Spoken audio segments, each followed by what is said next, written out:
Olá, sou Renata, professora de embriologia, e na aula de hoje vamos estudar sobre dois eventos importantes para a formação do embrião, que são a gastrulação e a neurulação. Para isso, a aula tem como objetivos compreender a importância dos folhetos embrionários e da notocorda para a formação do embrião, compreender a importância da neurulação para a formação do sistema nervoso e analisar os principais distúrbios congênitos associados ao sistema nervoso central. A gastrulação ela inicia na terceira semana após a fecundação para a espécie humana e para alguns mamíferos. Ela corresponde à movimentação de massas celulares, então as células formadas anteriormente elas se organizam em folhetos embrionários, que são denominados de ectoderma, endoderma e mesoderma intraembrionário. Então, além da gastrulação, além da formação dos folhetos embrionários decorrentes desse evento da gastrulação, para os cordados, forma-se ainda outra estrutura importante, que é a notocorda. A partir da notocorda tem-se início o processo de neurulação. Então, aqui nós temos o embrião na fase da implantação, o embrião de mamífero, na fase da implantação, com o disco embrionário bilaminar, e aqui ao lado a imagem mostrando os folhetos embrionários já formados. Então, cada folheto embrionário, seja ecto, meso ou endoderma, cada um deles vai ter um destino, vai ter uma importância na formação do embrião. Por exemplo, o endoderma dá origem a uma série de camadas, como células pancreáticas, a tireoide, células pulmonares, dos alvéolos pulmonares. O mesoderma está associado à formação de músculo cardíaco, esqueleto, células sanguíneas, as células dos rins, se chama renal, músculo liso, enquanto que o ectoderma ele vai dar origem às células da epiderme, na pele, células do sistema nervoso, células pigmentares, por exemplo. São alguns exemplos de células derivadas dos folhetos embrionários, dessa especificidade dos folhetos embrionários. Aqui a gente pode observar o processo de gastrulação, e o desenvolvimento que se refere à formação dos folhetos embrionários. Então, temos aqui o embrião na fase de blasto, ainda um blastocisto implantado, onde a gente pode observar a formação do disco bilaminar, então o disco bilaminar já formado, evidenciado, que é o epiblasto e hipoblasto, ou ectoderma primitivo, embrionário, e endoderma primitivo, ou embrionário. Então, o que acontece aqui? No epiblasto, ou no ectoderma primitivo, ocorre uma formação de um crescimento celular, uma proliferação celular, resultando na formação de um suco. A partir desse suco, chamado suco primitivo, as células migram nessa região, como vocês podem ver pela seta, migram aqui e vão se posicionar entre os folhetos embrionários, dando origem ao mesoderma intraembrionário. É interessante destacar que algumas dessas células formadas aqui no suco primitivo, antes de formar mesoderma intraembrionário, elas migram para cá, para o folheto de baixo, esse folheto chamado de hipoblasto, e aí elas vão se associar a essas células formando o endoderma embrionário. Então, a gastrulação acontece a partir dessa sequência. As células presentes nesse suco primitivo migram para cá, para o hipoblasto, dando origem ao endoderma embrionário. Em seguida, as células seguintes vão migrar entre os dois folhetos embrionários, dando origem ao mesoderma intraembrionário, como pode observar por essa coloração aqui roxa, evidenciando a formação do mesoderma intraembrionário. Tá? Apesar de que está em inglês aqui, mas a gente pode observar, está descrevendo essas etapas de formação. E aqui também mostrando os derivados dos folhetos embrionários, dessas camadas germinativas, como eu já falei no slide anterior. São da pele, pelos, o epitélio do nariz, da boca, sistema nervoso, derivados do ectoderma, do endoderma, o trato digestório, respiratório, o fígado, pâncreas, por exemplo. Do mesoderma derivam músculo e esqueleto, dentre outras estruturas. Mas é importante destacar que a partir desse momento, cada folheto vai ter esse caminho, esse destino, sua especificidade. Então, a gastrulação inicia a partir desse crescimento celular no epiblasto ou ectoderma, formando uma linha chamada linha primitiva. Essa linha ela se forma na região dorsal do disco embrionário, dorsal e caudal, tá? E ela segue até mais ou menos a metade desse disco embrionário. Na extremidade cefálica dessa linha primitiva forma-se um nó primitivo, é uma estrutura arredondada, uma estrutura circular presente nessa região. Um pouco mais para frente, essas células da linha primitiva, elas continuam proliferando e aprofundam, formando um suco primitivo. E no local do nó primitivo, temos a fosseta primitiva. Então, as células nessa região, elas continuam proliferando, elas se modificam, e são elas que vão entrar aqui para dar origem, para compor a formação do endoderma e dar origem também ao mesoderma intraembrionário. Enquanto que as células presentes na fosseta primitiva, essas células aqui, do epiblasto, elas se modificam também, dando origem a uma estrutura em forma de tubo, em forma de cordão, que vai ser a notocorda. Então, a partir da fosseta primitiva, das células presentes aqui nessa região, dá origem a essa fosseta, que vai formar a notocorda. Vale salientar que a notocorda é a estrutura presente nos cordados. Os demais animais não apresentam essa estrutura. Então, a gastrulação tem como resultado a formação dos folhetos embrionários. Para os cordados, é que além dos folhetos embrionários, forma-se a notocorda. Então, aqui a gente pode observar novamente a gastrulação acontecendo. Aqui o epiblasto presente, local do suco primitivo, da linha do suco primitivo e da fosseta aqui, mostrando essa modificação das células no suco primitivo. Então, elas se modificam, essas células em vermelho, elas derivam do epiblasto e se modificam nessa região e migram para cá. Vocês podem ver essa relação com o hipoblasto. Elas migram, elas passam a fazer parte do hipoblasto, com essa junção do hipoblasto com as células derivadas dessa linha, desse suco primitivo, forma-se o endoderma embrionário. Em seguida, essas células que continuam se formando, elas vão migrar para cá, para esse espaço entre os folhetos embrionários, entre o ecto e o endoderma, resultando na formação do mesoderma intraembrionário. Tá? E o epiblasto se modifica, dando origem ao ectoderma. Com isso, ao final do processo de gastrulação, temos os 3 folhetos embrionários formados. Então, o que a gente observa nessa imagem apresentada dessa fase de gastrulação? Aqui a gente observa, a partir do suco primitivo, a migração das células, dando origem ao mesoderma intraembrionário. Então, em azul é o ectoderma, vermelho está representando o mesoderma intraembrionário e em amarelo, aqui abaixo, é o endoderma. Aqui a gente pode observar, mais uma vez, essa migração das células aqui para formar o mesoderma intraembrionário. Então, essas setas indicam essa migração das células. Vejam que elas vêm para cá, lateralmente, vêm para a região cefálica do embrião. Então, está entre aqui os 2 folhetos, o ectoderma e o endoderma. Então, dos 2 lados isso acontece. Enquanto que as células da fosseta, elas também migram para cá, internamente, dando origem a essa estrutura em forma de cordão, que é a notocorda. Nessa imagem, a gente pode observar também a existência de 2 estruturas aqui, 2 regiões especiais, que são a membrana orofaríngea e membrana cloacal. Nesse local, o ectoderma e o endoderma são fusionados. Portanto, o mesoderma que está se formando aqui, ele não consegue passar entre esses folhetos. Ele passa adiante, passa à frente, mas ele não passa entre os folhetos embrionários nessa região. Nessas 2, membrana orofaríngea e membrana cloacal. Da mesma forma acontece com a notocorda, ela se forma aqui e cessa, ela para o seu crescimento nessa região, ela não segue além da membrana orofaríngea. Então, aqui nessa imagem pode observar o suco primitivo com a migração celular, a fosseta primitiva aqui presente, membrana orofaríngea e cloacal. É possível destacar também esse mesoderma embrionário presente aqui, que está crescendo. E essa região que está à frente da membrana orofaríngea é chamada de área cardiogênica.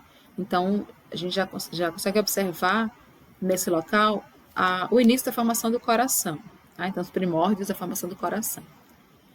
A membrana orofaríngea vai dar origem à boca, a boca primitiva se forma a partir daqui, enquanto que a membrana cloacal dá origem ao ânus primitivo. Então, isso aqui a gente pode observar nessa imagem durante esse evento da gastrulação.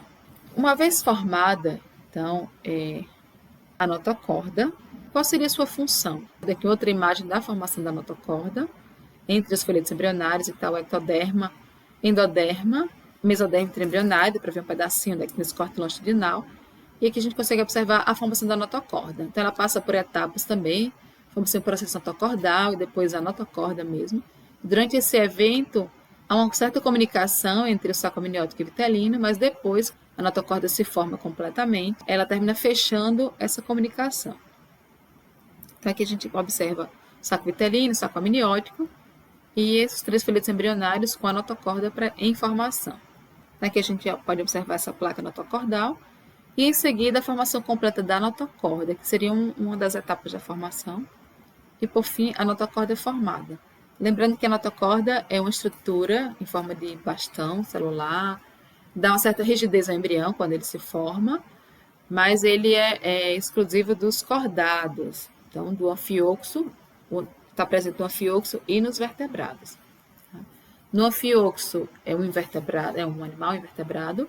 A notocorda ela fica presente durante toda a vida, enquanto que nos vertebrados, nos demais cordados, que são os vertebrados, a notocorda ela vai degenerar. Ela exerce sua função durante a fase embrionária. Que função é essa? A indução do tubo neural, então ela está associada com a formação dessa estrutura que será mais à frente do sistema nervoso central.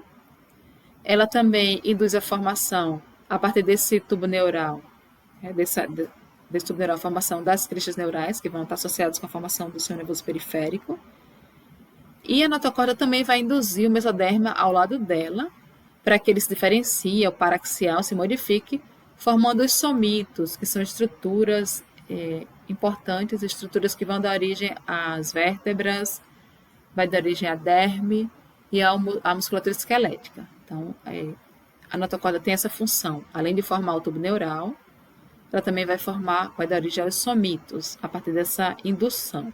E como eu falei, a notocorda ela induz as estruturas a se formarem nos vertebrados, mas depois ela degenera. Então, o resquício dela vai estar presente nas vértebras como núcleo pulposo dos discos intervertebrais, seria o resquício da notocorda. Então, aqui nós temos o final da gastrulação nos cordados, em que observa-se o ectoderma, o mesoderma intraembrionário aqui, em vermelho, e o folheto embrionário, que é o endoderma. Então, os 3 folhetos embrionários formados, além da notocorda, considerando que estamos falando de cordados, falando de vertebrados. Mais uma vez, membrana faríngea, cloacal. Aqui o suco primitivo começa a regredir, junto com a fosseta. A gente pode observar também a área cardiogênica, aqui à frente, dá para ver se aumenta esse crescimento de células, dando origem ao coração.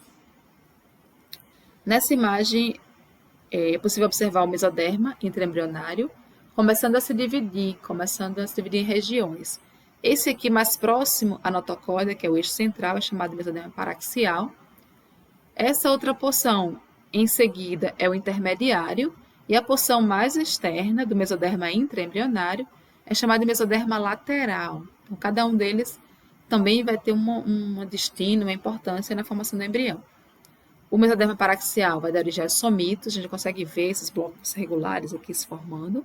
São os somitos que vão dar origem às vértebras. Aqui essa parte mais interna vértebra, aqui dá origem à derme, e essa parte dando origem à musculatura esquelética. Então, na aula seguinte, a gente vai ver um pouquinho melhor essa organização do somito para formar as estruturas. O mesoderma intermediário vai dar origem às gônadas e aos rins, dentre outras estruturas, enquanto que o lateral ele vai estar associado tanto com o ecto quanto o endoderma, dando origem a estruturas como musculatura lisa, tecido conjuntivo, vasos sanguíneos e outras estruturas associadas aos folhetos embrionários, durante o processo de formação dos órgãos e sistemas. Então, aqui seria a gastrulação final, seria o resultado da gastrulação dos cordados, dos vertebrados, dos mamíferos, dos seres humanos. A gente, no final da 3ª semana, tem essa característica aqui. Então, uma vez finalizada a gastrulação, vamos iniciar um novo evento, um novo processo de formação, que é a neurulação, decorrente, então, da ação dessa notocorda. Quanto ao supprimitivo, ele vai regredir completamente no final da gastrulação, início da fase seguinte, que é a neurulação. No entanto, em algumas crianças isso pode não acontecer corretamente e ele não regredir e resultar na formação de um teratoma, de um tumor benigno chamado teratoma sacrococcígeo. Então, nesse tumor podem ser encontrados uma série de tecidos e células derivadas desse suco primitivo. como, por exemplo, cartilagem, pedaços de osso, pelos, pedaços semelhantes a dentes também, então músculo. Então, tudo isso pode ser encontrado nesse teratoma. Aqui a gente tem a imagem do teratoma sacrococcígeo nessas crianças, nesses recém-nascidos, mas é feita a cirurgia, a remoção desse tumor. Então, ele nem sempre traz sequelas para a criança. Pode ser feita a remoção sem que cause nenhum prejuízo para a criança. Bom, chegamos então na fase seguinte da neurulação. A neurulação ela inicia na 4ª semana de desenvolvimento, considerando a partir da fecundação, pela ação da notocorda. E o que vai acontecer? A notocorda está abaixo aqui, que a gente está vendo o embrião, na fase da neurulação, a notocorda vai estar aqui abaixo, a gente está vendo o ectoderma. Dá para ver o suco primitivo aqui regredindo, membrana cloacal, membrana orofaríngea, área cardiogênica.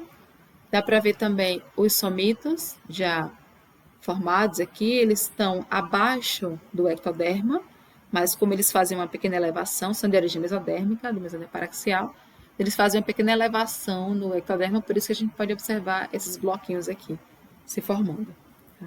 Então, a notocorda que está presente aqui abaixo do ectoderma, ela tanto está induzindo a formação dos somitos, quanto ela induz a formação aqui da placa neural. Então, esse ectoderma acima dela ele vai se espessando até formar uma estrutura em forma de placa. Tá? E essa placa, mais para frente, ela vai começar a aprofundar, formando um suco. A partir desse suco, a partir dessa placa neural, forma-se o tubo neural. E a extremidade dessa placa, é chamada de prega neural, vai dar origem às cristas neurais. O tubo neural ele vai resultar na formação do sistema nervoso central, enquanto que as cristas neurais formam o sistema nervoso periférico e outras estruturas também. Então, elas vão colaborar com a formação de uma série de estruturas do corpo do embrião, seja na cabeça, a formação do coração, a formação da suprarrenal, por exemplo. Então, periférico e outras estruturas associadas derivando da crista neural, enquanto que o tubo neural forma o sistema nervoso central.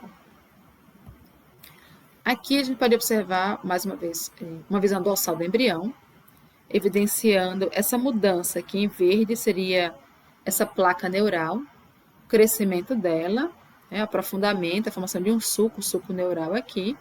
Esse suco vai se fechando na região mediana, podem ver aqui para as extremidades, e aqui no final o suco praticamente fechado, com algumas aberturas ainda presentes, mas ele quase todo fechado. Aqui uma outra visão, corte transversal desse embrião na fase da neurulação, onde a gente pode observar aqui o ectoderma, essa parte aqui azul clara, ectoderma superficial. Aqui temos a placa neural formada, então seria o neuroectoderma, e aqui também fazendo parte dessa mudança do ectoderma é o local de formação das pregas neurais ou cristas neurais. É para ver o mesoderma aqui e o endoderma intraembrionário. Aqui a gente observa a formação desse suco, então a notocorda presente aqui, ela induz esse ectoderma, ele vai formando a placa neural, depois ele vai aprofundando, formando esse suco neural. Tá? A extremidade do suco são as pregas neurais. Mais para frente, esse suco se fecha, dando origem a um tubo neural.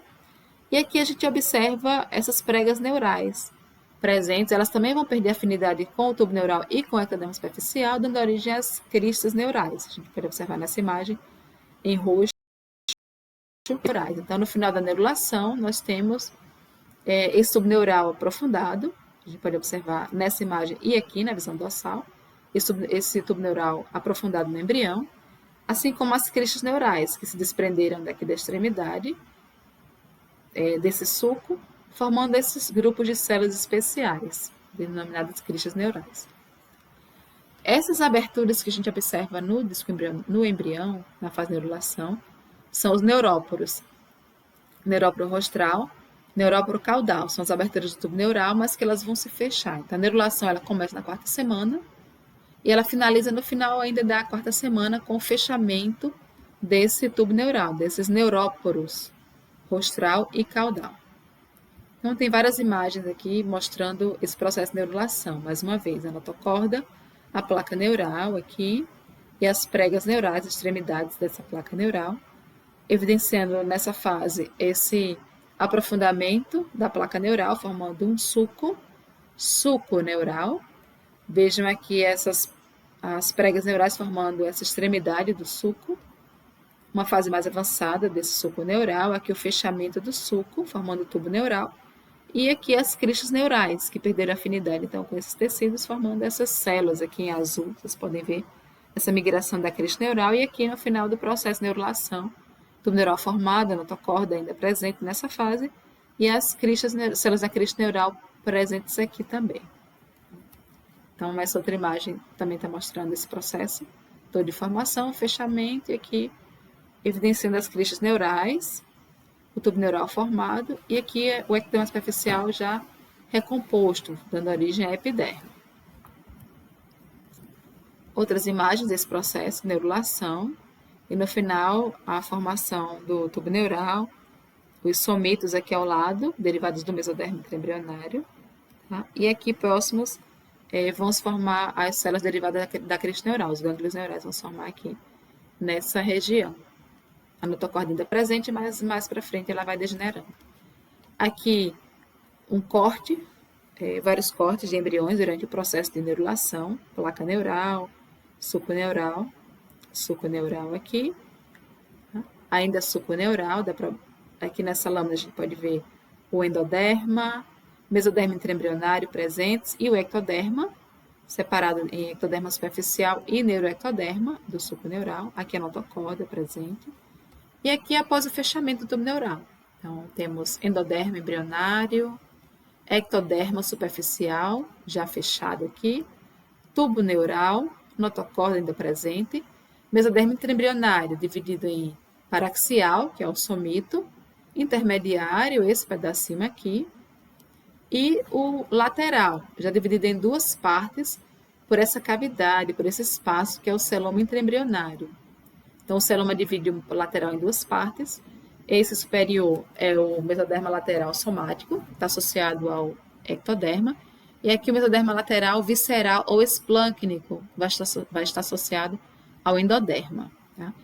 Esse celoma intraembrionário, que mais para frente vai dar origem às cavidades corporais, pleural, pericárdica e peritoneal.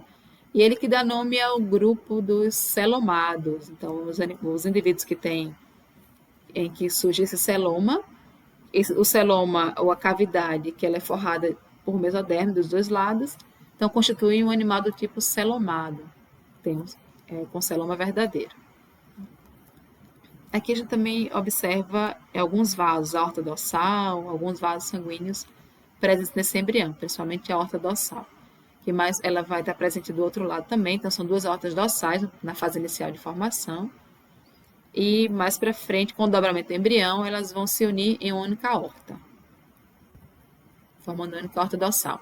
Aqui, desenho esquemático dessa fase da formação do tubo neural, né, a célula da crista neural aqui presentes, migrando. Algumas vão dar origem aos gânglios neurais, vão ficar aqui lateralmente a tubo neural. Outras vão formar uma série de estruturas no corpo do embrião, como, por exemplo, os melanócitos, a medula da suprarrenal, da adrenal, vão formar então uma série de estruturas, vão auxiliar na formação do coração, na formação da musculatura da cabeça. Então são células bem importantes e bem especiais. Aqui a gente pode observar o endoderma, então um corte de uma lâmina histológica. Uma lâmina histológica de um embrião, mostrando o endoderma, aqui, ectoderma superficial, tubo neural, mesoderma paraxial, intermediário e lateral, já dividido pelo celoma intraembrionário, aorta dorsal e notocorda ainda presente.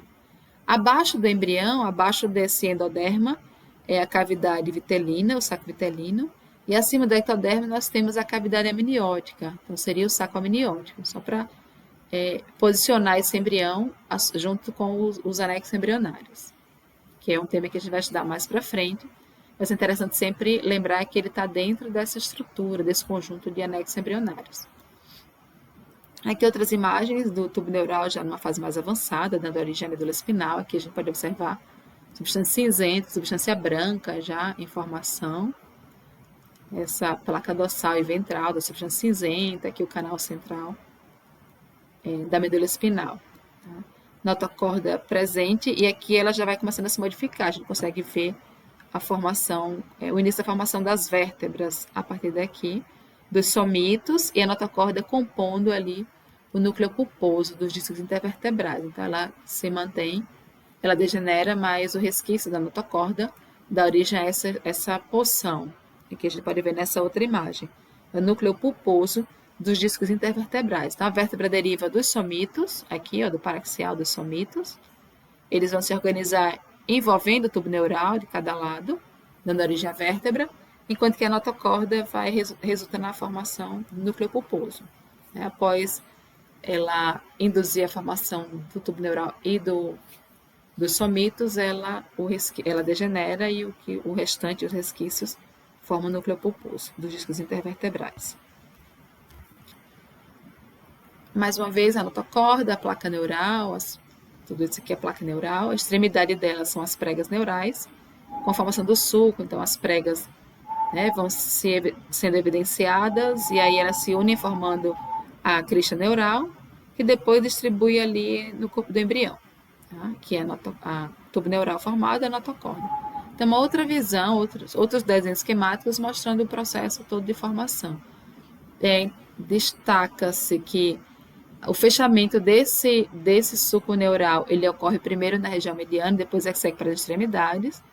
E lembrando, mais uma vez, que a abertura cefálica e caudal é chamada de neuróporo, neuróporo rostral, neuróporo caudal, ou anterior e posterior, cefálico, caudal. Então, são alguns nomes para indicar essa abertura que deve se fechar mais para frente. Tá? Aqui o tubo neural já fechado, né, com o mesoderma aqui, os somitos, o mesoderma, o celômetro embrionário presente.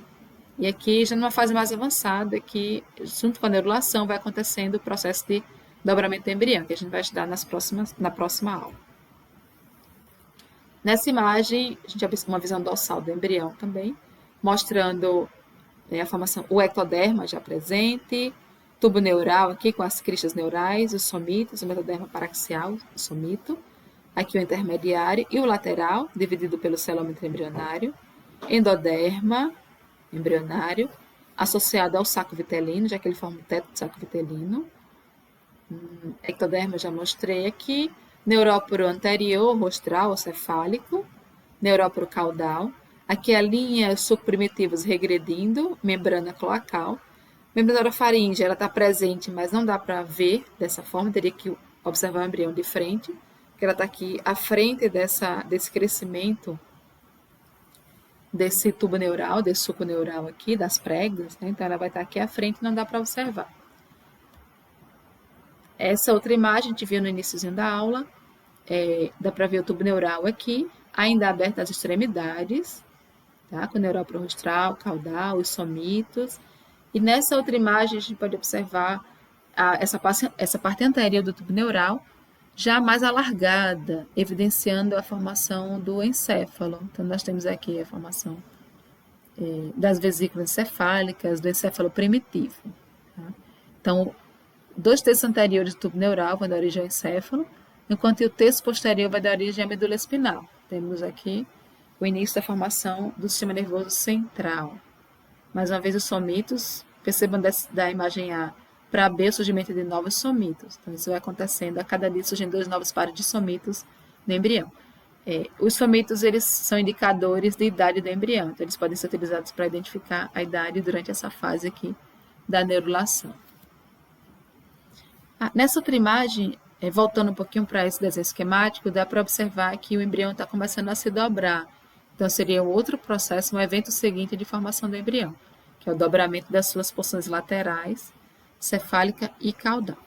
Então, o que é a neurulação? Se refere à formação do tubo neural, é formação completa. Então, a neurulação só está completa quando o tubo neural se fecha também nas extremidades, quando o neuróporo rostral e caudal ele se fecha. Isso vai acontecer na 4ª semana de desenvolvimento, no final da 4ª. Para a 5ª semana acontece o fechamento completo dessas aberturas, desses neuróporos. Daqui o embrião já está dobrado, a gente pode observar ele dobrado. Essa região que vai dar origem à cabeça, quando esse neuróporo rostral se fechar. Aqui é a cauda do embrião, dá para ver o cordão umbilical já presente. E essa elevação é o coração. Nós vimos anteriormente que ele era cefálico, com o dobramento do embrião ele se torna ventral. E caudal, a essa estrutura, ao tubo neural em formação, a porção anterior do tubo neural em formação. Quando esse tubo neural não se fecha, esses neuróporos rostral e caudal, especialmente o rostral, ele não se fecha, resulta em um distúrbio conhecido como anencefalia ou meroanencefalia. Então, não há formação normal da cabeça, do encéfalo, consequentemente, a calota craniana não se forma. Então, o indivíduo ele nasce com a cabeça aberta, com o tronco encefálico, ele está presente, mas ele tá exposto. Então, não se forma uma cabeça normalmente. Então, além da anencefalia, também pode acontecer outros defeitos do tubo neural, do fechamento do tubo neural, aqui nessa região toda. Então, é como se fosse um zíper quebrado, em que um dos dentes do zíper não está quebrado, não se fecha, e aí quando você fecha esse zíper, fica algumas regiões abertas. Então, esse distúrbio é conhecido como espinha bífida, tem outros nomes para esse distúrbio, mas é conhecido como espinha bífida também. Então, é um outro defeito que pode ocorrer devido a um não fechamento incompleto do tubo neural. A incidência é 0,3 a cada 1.000 nascidos vivos, e aí as causas são diversas, multifatorial ou desconhecida. Dentre as causas conhecidas, temos a ausência do ácido fólico, ou quantidade diminuída do ácido fólico e do ferro, ou excesso de mercúrio e chumbo durante a gestação. O álcool pode causar defeitos no fechamento neural, pode ser um defeito de origem genética, a obesidade materna, então são alguns fatores que estão associados com esses defeitos do tubo neural. É interessante destacar que, ao se identificar a relação do ácido fólico, de pouco ácido fólico, com o fechamento neural, com esses defeitos, surgiu uma política pública associada a isso, que é a adição do ácido fólico na farinha de trigo, pensando nisso, em diminuir esses defeitos, e tem tido um resultado satisfatório em relação a isso. Tá? Então, o ácido fólico e o ferro são nutrientes fundamentais necessários para a formação do tubo neural, para esse fechamento. Por isso que as mulheres grávidas, elas tomam, tanto as mulheres que querem engravidar, então elas passam a tomar ácido fólico e ferro para aumentar essa quantidade, diminuindo o risco desses defeitos do tubo neural, tanto antes da gestação, antes de engravidar, quanto durante a gravidez, para auxiliar nessa formação, desenvolvimento. Então, como eu já falei, a espinha bífida, devido ao não fechamento, a falha de fechamento do tubo neural, ou anencefalia, como a gente pode observar nessas imagens aqui. Daqui imagens de anencefalia, também chamada meroanencefalia, já que o tronco encefálico ele vai estar presente. O que não vai ter é o córtex, é o cérebro em si, do diencéfalo, telencéfalo, mas o tronco encefálico ele está presente, permitindo a sobrevivência desse indivíduo durante toda a fase pré-natal. Então, aqui algumas imagens de anencefalia, desenho esquemático aqui, fotografias dessa anencefalia. Essa criança, ela não sobrevive, geralmente ela caso nasça viva, a maioria delas vai sobreviver por algumas horas, mesmo com os cuidados médicos, com a utilização de incubadora, mas elas sobrevivem por algumas horas, e algumas chegam a sobreviver ainda alguns dias, mas elas não chegam, não vivem muito tempo, né? Elas não têm a parte do córtex cerebral, a parte da consciência, então é só o tronco encefálico que vai mantendo ali o funcionamento do corpo. E aqui exemplo de espinha bífida, então são tipos diferentes. A medula espinal ela está fechada dentro do canal vertebral, mas então a espinha bífida oculta, então a vértebra não se forma completamente, corretamente. Só aqui são as costas do indivíduo. Aqui a medula espinal ainda está presente internamente. Nesse outro ela já se projeta para essa extensão, para essa estrutura que se forma devido ao não fechamento da vértebra. A gente pode observar nessa imagem também. Aqui está um pouquinho melhor, dá para ver que nessa região você tem a vértebra formada, mas aqui ela se manteve aberta, e por isso a gente observa a medula espinal se projetando para fora aqui do embrião. Então, são vários tipos de espinha bífida, resultantes do não fechamento dessa vértebra. O que acontece? Quais são as consequências disso? Geralmente está associado com a movimentação, associada com os membros inferiores, a partir de onde foi o distúrbio. Então, o indivíduo ele não vai ter movimentação dos membros inferiores. Mas hoje em dia já é possível cirurgias intrauterinas, cirurgias fetais, permitindo a correção desse distúrbio, e com isso tem tido resultados bastante positivos, em que a criança nasce sem sequelas, com movimentação normal das pernas, por exemplo. Então, aqui é um pouquinho desse conhecimento, dessa discussão sobre a gastrocerebulação e alguns distúrbios associados. Na próxima aula, a gente vai conhecer um pouquinho mais sobre a continuidade desse processo de formação do embrião com o dobramento. Tá? Então, obrigada e até a próxima.